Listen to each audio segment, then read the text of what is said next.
kalan cin da na majo. Don haka muna ba ku sanarwa wannan tasha mai suna Hausa Online. Tasha ce wacce za ta dinga kawo muku zafafan Hausa novel na cin gindi. Don haka ka duk mai so sai ya danna subscribe sannan ku danna alamar ƙararrawar sanarwa ta yadda za mu dinga kawo muku sababbin bidiyoyinmu a kodayaushe. Don haka a kodayaushe za mu dinga sa sababbi fitattu ƙayatattun bidiyo, sai ku danna subscribe. Cin da nema hajjo. Akwai wata mata a layinmu mai suna Hajiya Zulai. Ta haifi ‘yarta ta saka mata suna Hajjo. Hajjo ta yi girma sosai, ta yi kyau. Hajjo dai baka ce, tana da jiki, hancinta ba wani dogo ba ne, amma tana da fararen idanuwa. Bakinta ɗan daidai misali zai yi daɗi wajen kis. Nononta ɗan daidai domin ba za a ce mata manyan nonuwa gare ta ba, kuma in ka gansu ba za ka ce ƙanana ba ne. Tana da manyan ɗoyewai. Kullum na ga duwawun nan nata, duk da rigarta tana rufe su, amma kai ka san ‘yan madaidaita ne. Wajen ɗoyewar nan ba a magana, domin daga gani ka san akwai ruwa a cikinsa. Don ko kai aka bawa aka ce ka hau, kana hawa za ka sume a gurin. Ranar Asabar da safe ina zaune a gida, ba ni da ko sisi. Na rasa me yake min daɗi a duniyar nan. Kwatsam sai na ji wata muguwar sha'awa ta faɗo min. Na fara tunanin wace ce za ta gwale min in ci ta. Sai na sami yaro na aika shi gidan su Hajjo.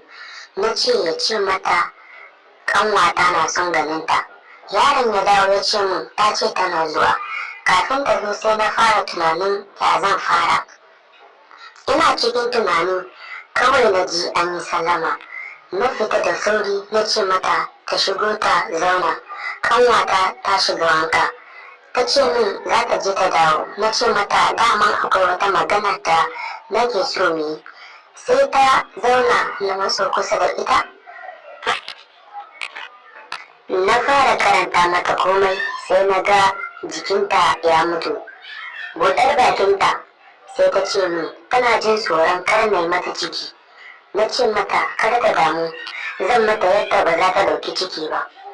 Sai ta ce min ƙanwata kuma fa. Na ce mata ai ba mata gidan.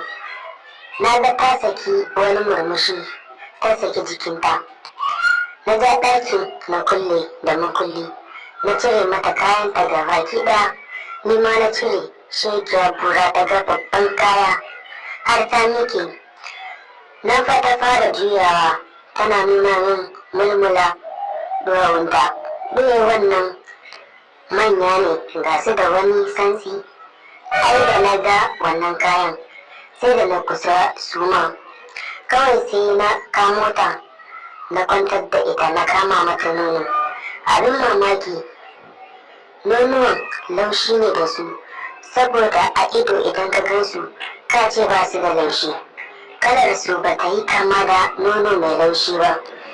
Ai ina tabawa na ji wani daɗi. Wannan shine taɓa nonon da na taɓa yi kenan bayan na Habiba. Na kama nono na sa a bakina ina sha. Yarinya ta shiru tana jina. Na kama kan nononta da bakina na ɗago kaina muka da ido da ita.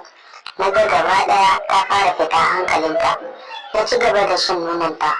Na kai hannuna wajen gabanta, na ji ta saki wata ƙara a hankali. Sannan na fara shafa gabanta. Abin mamaki, ina saka hannuna kan gabanta, na ji ta ƙara shagwaɓewa tana nishi. Tana kwantar da ni ita a kan katifa. Na ware ƙafafunta na nutsa kaina a cikin gabanta. Sannan na fara lashewa da bakina. Ta fara wata ƙara a hankali.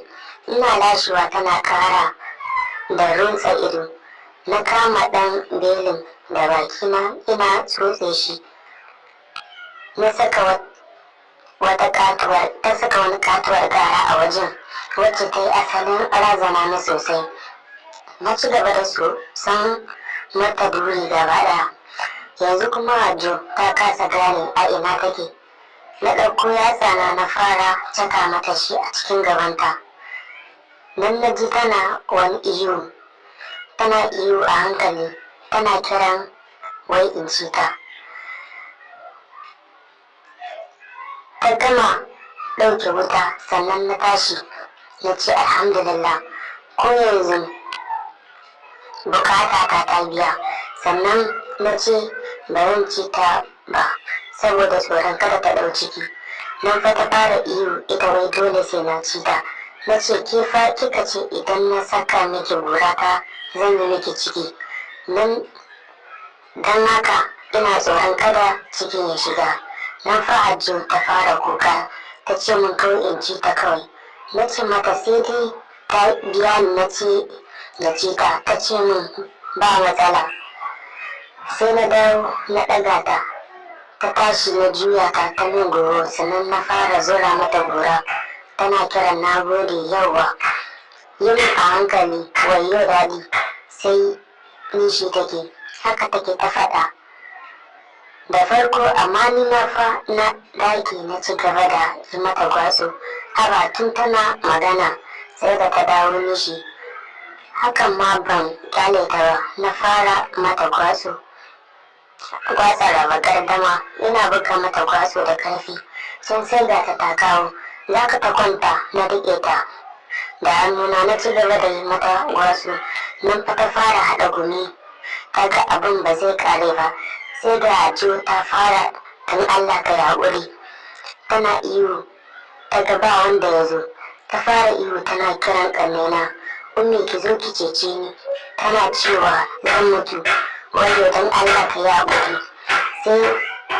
Sai na ɗaga ta na fara ba ta haƙuri. Kawai sai ta tuntsire da dariya. Abin ya bani mamaki. Ta ce min ai kukan daɗi kake. Na ce mata mu koma. Ta ce min gaskiya ta gaji. Amma ta yi alƙawarin cewa duk ranar Asabar za ta dinga kawo min kanta gida ina gargaza mata shi.